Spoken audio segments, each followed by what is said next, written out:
Well, hey there, it's Jamie, that's me here. Welcome back to my channel. Listen, let's go ahead and talk about some things, okay? Let's get into it.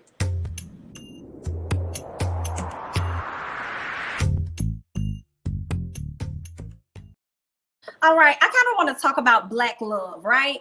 So I was on TikTok the other day and I came across a post that had two couples from Black love. I believe they had to sit down and kind of told their story and, the issues that they may have gone through or whatever and how they overcame or whatever, just their love story, their history, right? And I promise y'all, not even a day went by. I don't even think it was a full day before I saw all of this on Instagram as well. It started to catch wind over on Instagram when people started to talk about it. And I'm like, okay, let me go ahead and do a quick reaction with you guys. Now, please know that my thoughts are coming from a woman that is not married, but I would love to hear the thoughts of those of you guys that are. So hop down in the comments as you're watching this video so we can have a little chit chat, okay? We can discuss some things, all right?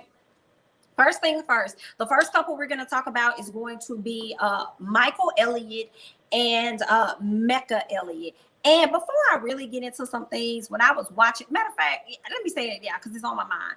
Michael Elliott looks like Jeff Johnson.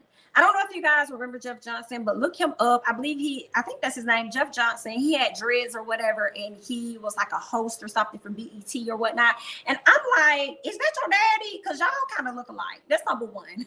Okay. But next thing, the next couple we'll be talking about is Todd and Alicia Taylor, I do believe it is.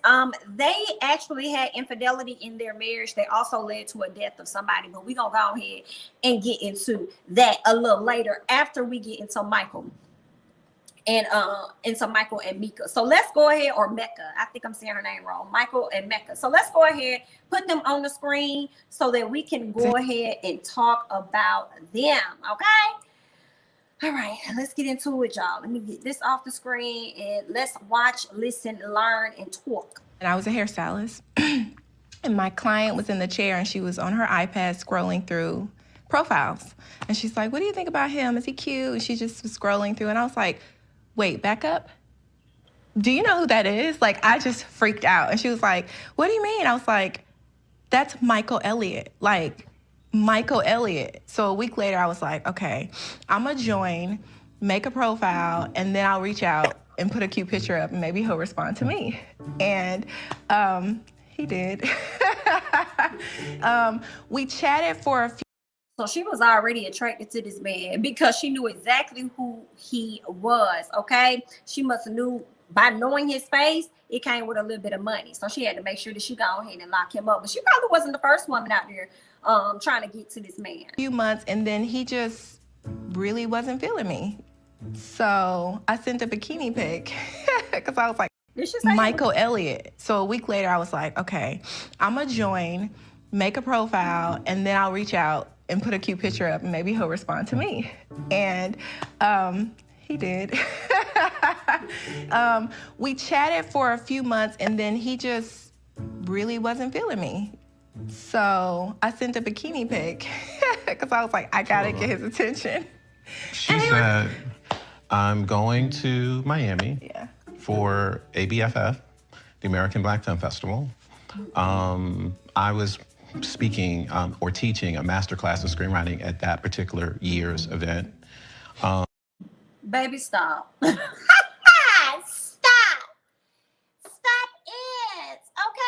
So this lady done pretty much, okay, it's a lot of women out there like this. This lady done pretty much, I want to say stalked this man. She made sure she put herself in position to wherever he was going to be at. He had no choice but to see her there. So baby girl went and booked her a ticket and obviously a flight to go down to Miami for the American Black Film Festival just to sit front row in this man class. Child. And she wanted some help deciding which bikini she should wear.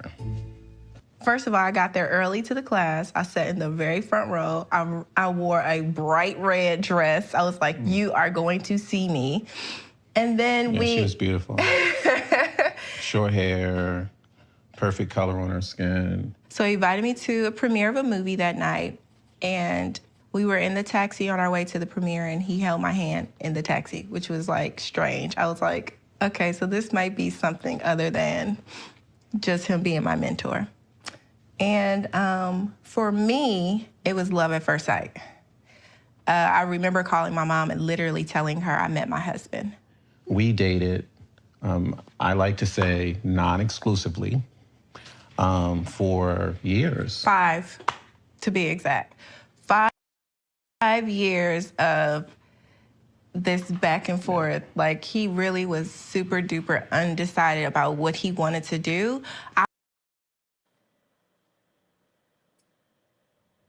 I don't think I could do that. Okay, there are a lot of women that can. I don't think foolish. First of all, I just like you hanging around for 5 years, not even a guarantee that this man is going to. Girl, 5 years? Do you know what you could have done in 5 years? So you hung on to this man for 5 years in an undecided situationship to get to what place? A relationship? A title, and then you had to wait even longer to get to the marriage. Girl, let me listen, because I don't think I have the capabilities of the strength to sit with anybody for 5 years in a situationship. Okay, not maybe 5 years, you know what I'm saying, you in an actual relationship, but he was undecided on you. At what point did you realize, like, you just was not what he wanted? He showed you the first few months that he wasn't interested. Then you continue to place yourself in his presence to make him want you. Okay, everywhere he looked, it was like, here I am. It's like he ain't gonna be able to forget about me. I'm gonna ingrain myself in his mind, and he gonna have to choose me at some point. And you finally got him, and then you stuck in that position for 5 years. And I'm wondering, did you stick around for 5 years because you told your mom that this was going to be your husband, and you wanted to make sure that that very thing that you said indeed came true? So for all of the people that may have felt like, I don't believe you, girl, you ain't making no sense, that ain't gonna be your husband, girl, blah, blah, blah, blah, blah, were you hanging in there so that you could prove those individuals wrong? Because 5 years to hang, let me press play, honey. I don't know. Y'all got to tell me y'all thoughts. Let me know how long y'all have waited to get married. What is your cap before, you get a relationship? Because I can't even say to get married, because I got to hear more of their story. But it was 5 years of him being undecided and her not being exclusive with this man. So this ain't her man. So while he was seeing her for 5 years, he also was seeing other women. I'm pretty sure. He was already on a dating app, so she probably was already in rotation with other women. But I want to know, how long is too long for you to sit in a situationship?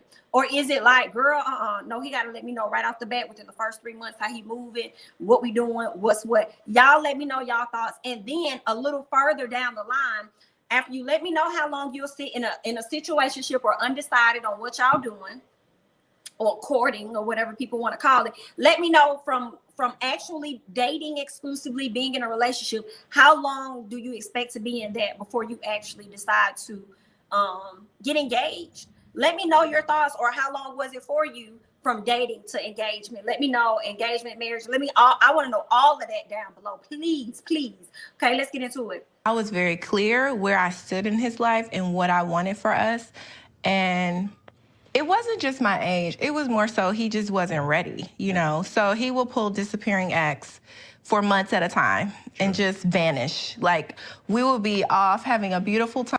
I feel like that's setting a standard for how he's going to be a husband to you, because it makes me feel like he's playing the game. He's watching you. He's seeing how much you're willing to deal with versus how much you're not willing to deal with, how far he can go with you versus how far he can't go with you.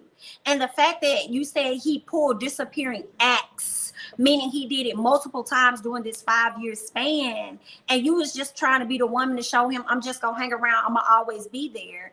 Like, I felt like he was playing a game with you. And I want to know the truth about the marriage. What was the marriage really like? Because God gave you the term coming to me is prerequisite, but I know it can't be there. That's probably not the right term, but he probably was giving you a prerequisite or example of what you was going to inherit in a husband. Okay. Now, you may not have gotten all those things. You may have gotten some other good things, but I'm sure it was some strong qualities about him that was coming out that you ignored. And then you went on into this 5 year, then you went on into this marriage whenever he did propose. But yeah, I felt like he was playing with you, girl. He was trying to see how much you could take. Y'all let me know y'all thoughts now. I'm out of the country together, and he'll go back to LA, I'll go back to Texas, and then I won't hear from him for like 6 months. So I saw her differently. Now I won't hear no ma'am. I don't hear from him from 6. My heart, I done moved on, girl. I have moved on. I'm moving on with myself, or I'm moving on with someone else. Okay. See, it's questions that need answers, because I need to know about y'all lives too. Okay. Y'all gotta let me know how long a person can go without talking to you before you be like, oh baby, that's dead. Don't come back this way. Do not moonwalk back here, because that's dead. Y'all gotta let me know. The moment I met her, right? She was beautiful, funny, sexy, and all those things. But she was much younger than me. And it's the body language for me. He talking, but I'm watching her. If my man speaking so highly of me, I'd probably be smiling. I'd probably be like, oh man, you thought that about me? You know what I'm saying? But she's over here like this. Baby, girl, he up here lying to the cameras. Like, that's what her energy is giving me. Y'all, let's just watch her energy throughout the show, because she done readjusted herself. She done put her head down. Most women, when I'm watching Black Love, they look at their husband with a smile or something. I guess. Let me press play, girl. I hope y'all see what I see. If not, let me know. I didn't have a history of dating women who were much younger than me. I wasn't looking for a wife per se.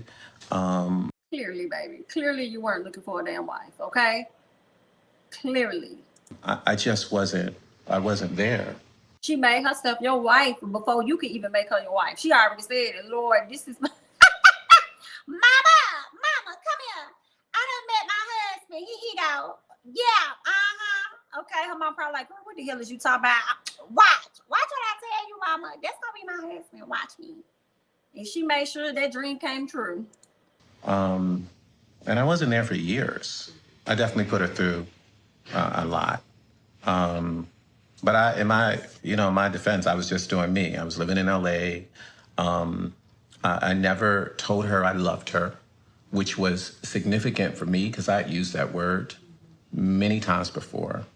But I felt like with her, if I ever said I love you, I needed to be sure.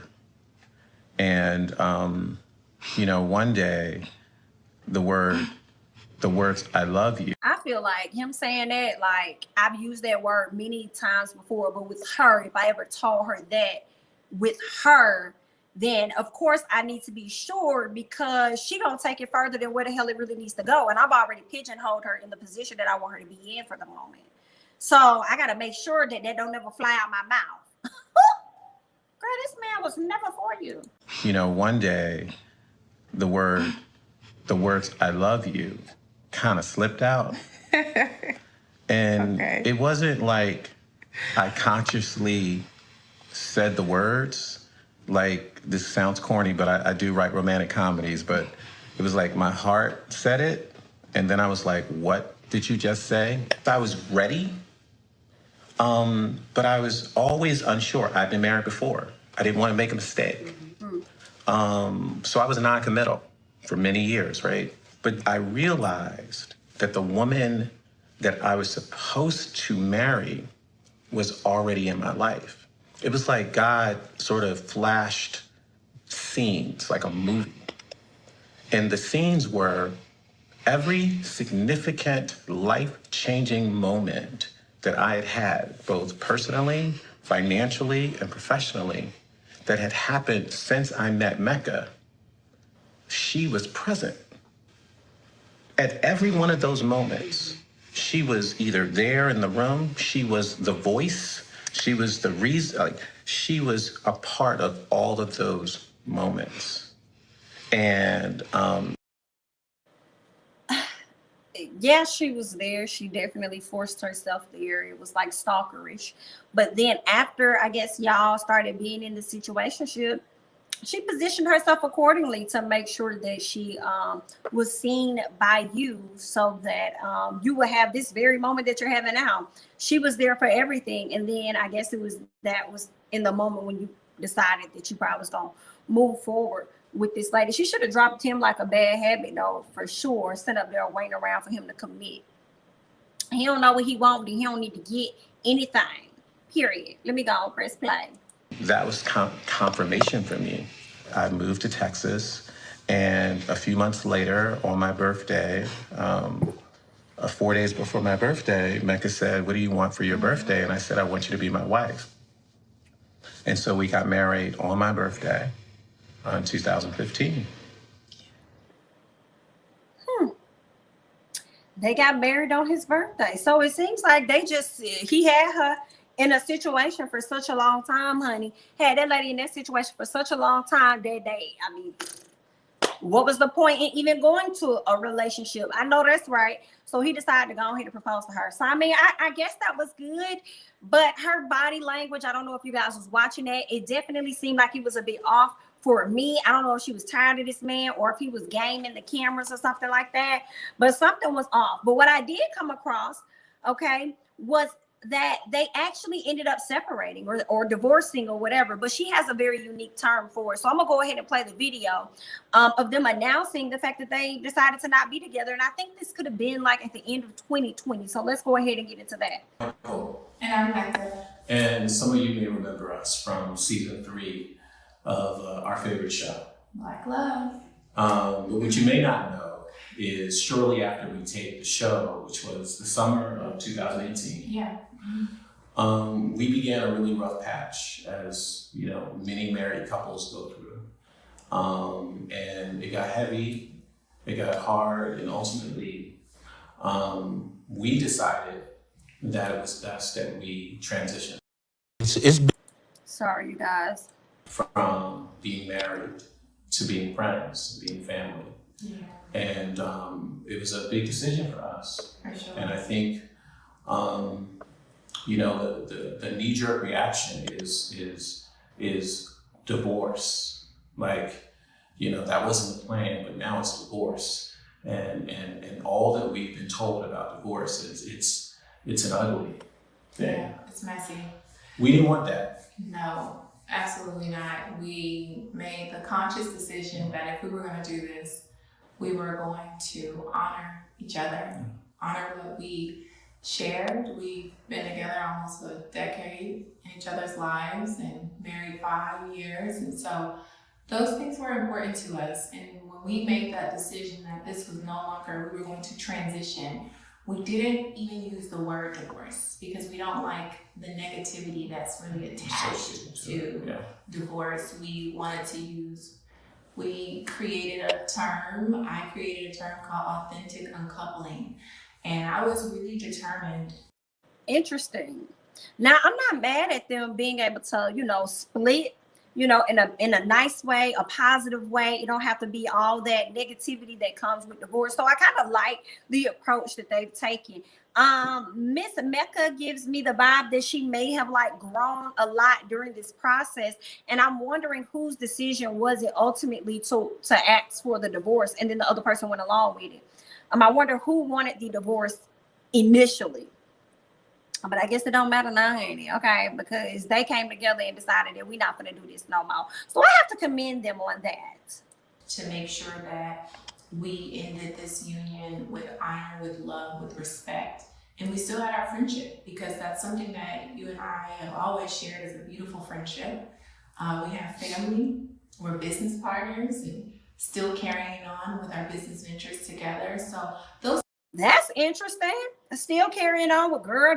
That's not likely out here. So hey, I guess y'all can learn, and y'all can learn it from the other video. Y'all probably can learn something from this, okay?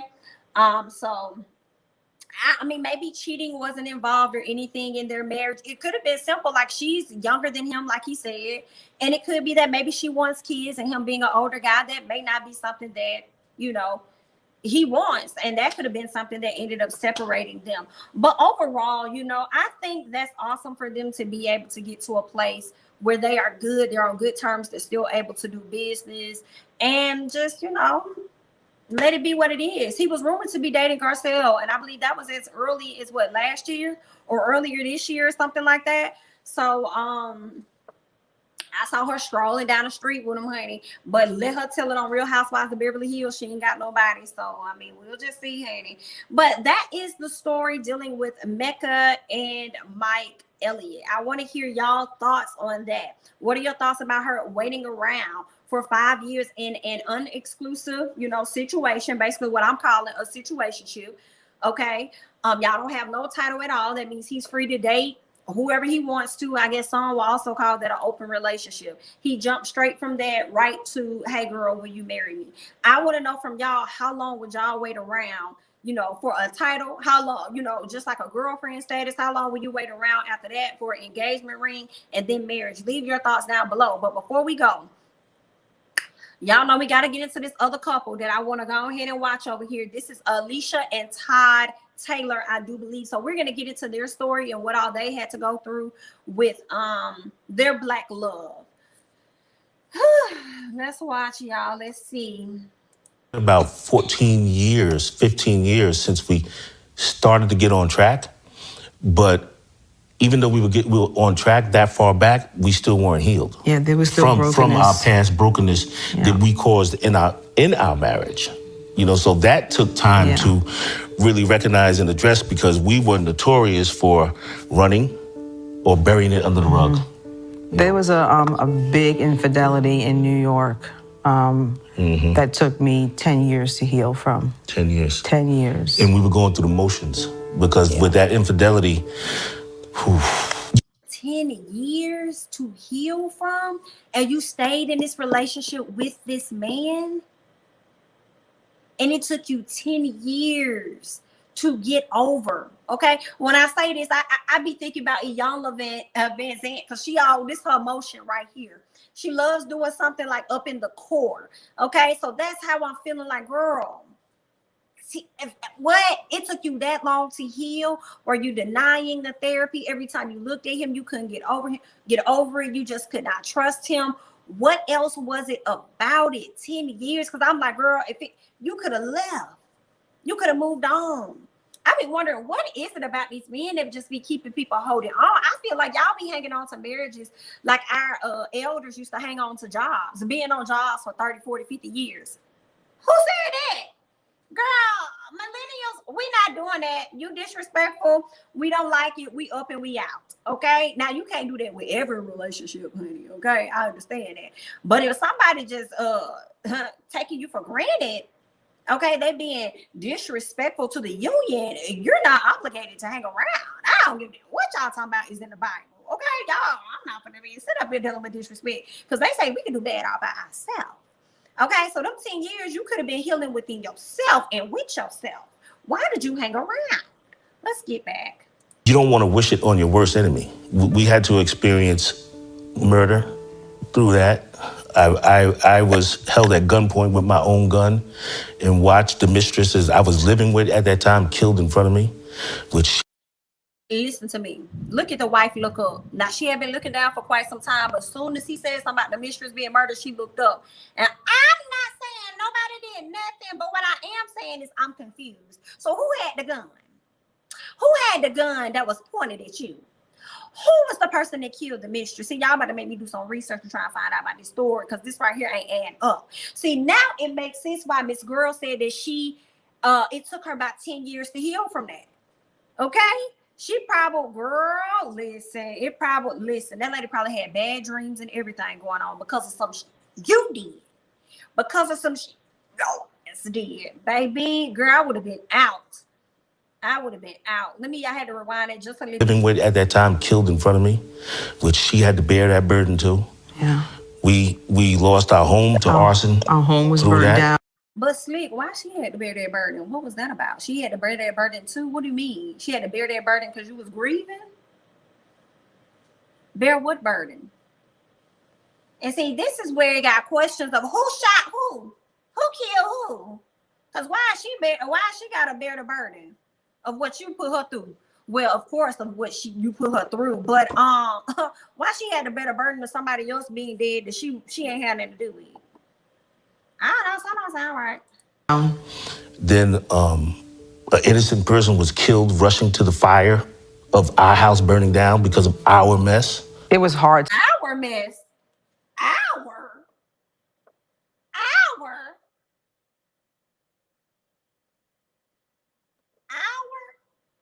This is not all I hear about is what Martin and Gina hours.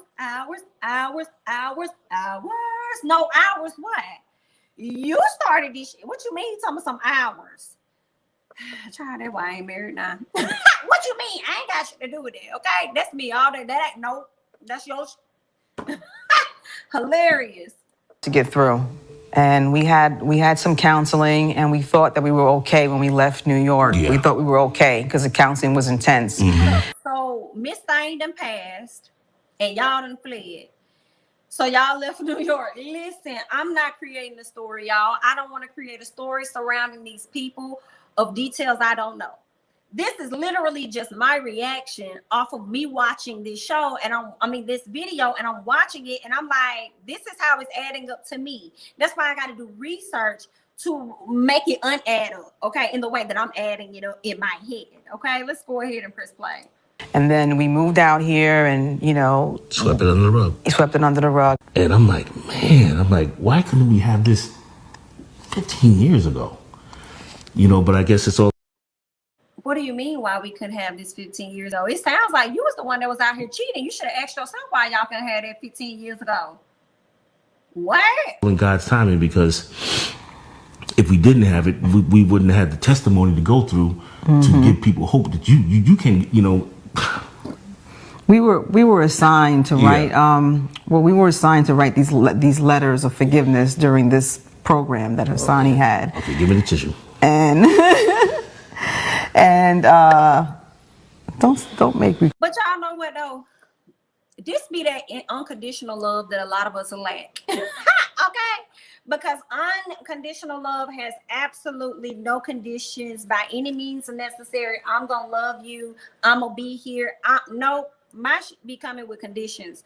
Unless you my child. I'm sorry. I'm just not gonna sit up here and baby bye. Baby bye. Okay, you done got me caught up in some other, you done sat up here and you done cheated on me. And then you done got yourself robbed at gunpoint or whatever, or had the gun pulled out on you. And then the girl get whacked, murdered. And you think I'm finna sit up here and you created this on your own, dear. He would have sat right there and dealt with it. Girl, I would have moved down to another state by himself. Okay, and found some. It's too many in the world. Now they may not highlight enough good men, but I refuse to believe that none don't exist. Okay, it's a lot of good men out here. Okay, for me to be sitting up here dealing with you, Roger Rabbit. I'm not gonna sit up here and play with this man. Let me go ahead and press play. But that's their love story though. That is their black love story. So that's that. Cry now.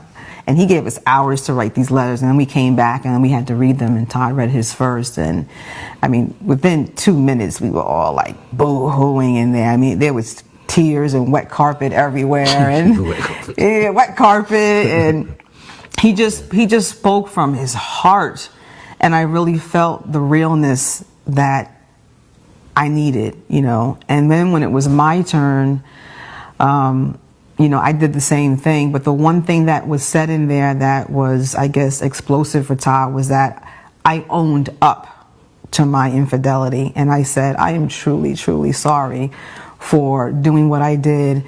And I accept my own truth. I accept who I am. I accept what I did. Mm-hmm. And he bawled. He said, I've been waiting 4 or 5 years for you to admit, not because of what I did, but because of what you did. And he's okay. So wait a minute. So I'm trying to get this down. I promise I am. So, okay, it took you 10 years to heal from that. He cheated on you with the lady that ended up getting murdered. So then I guess at some later point, you probably cheated on him, which caused another 5 years for you to get over it. and he wanted you to admit that to yourself and really admit it to him, that you was wrong for what you did, even though what you did was a reaction to what he did. But I understand two wrongs don't make a right. But had he not did what he did, you wouldn't have did what you did. Okay. Okay, that's fine. And I didn't even realize that Yeah, I was crying like a baby. like it impacted him like that. You know, I didn't realize how necessary that was for me, for me to accept my faults. But then again, the question is, what did you do? Let me go back. Let me go back, honey. I didn't realize how necessary that I did, but because of what you did. 4 or 5 years for you to admit, not for doing what I did, and I accept my own truth, I accept who I am, I accept what I did. And he bawled. He said, I've been waiting 4 or 5 years. Did I miss something? And I said, I am true. You know, I did the same thing, but the one thing that was said in there that was, I guess, explosive for Todd was that I owned up to my infidelity, and I said, I am truly, truly sorry. Yeah, I was crying like a baby. Like it impacted him like that. You know, I didn't realize how necessary that was for me, for me to accept my faults. And it actually made me feel good because I finally felt, you know, like I felt like I was opening up to my truth. Girl, listen, let me tell y'all something. No, ma'am. No, ma'am. I see, I don't have those type. I'm not built like that. I don't think I'm built like that. I mean, maybe if I got older, you know, I'll be, you know, then that's when your love become unconditional, because people don't really be wanting to die alone and they want to have somebody and stuff like that. But girl, I would have skipped out on a plug twice. He would have had to go. Okay, but I want to hear y'all thoughts down below. Would you have hung around? Would you have hung around in this situation after your husband has cheated on you, and then that person he cheated on you with, you know, end up getting murdered, don't know who killed the person, and y'all relocated, but it still took you 10 years to heal? Somewhere within that 10-year range, that was toxicness, and I probably would have had to go ahead and go. Okay. I refuse to believe God was sitting up there telling them stay. I just refuse to believe that, because I don't think he would want y'all to be in pain like that, or she, you know, God, he, she, whatever. But I don't think, nah. But y'all leave y'all thoughts and comments down below. That's all that I got on this little reaction video, honey. I want to talk to y'all down in the comments. I'm Jamie, that's me. Don't forget to like, comment, subscribe, share my videos, follow me on Instagram and Twitter, and I'll catch you guys in the next one. Bye-bye.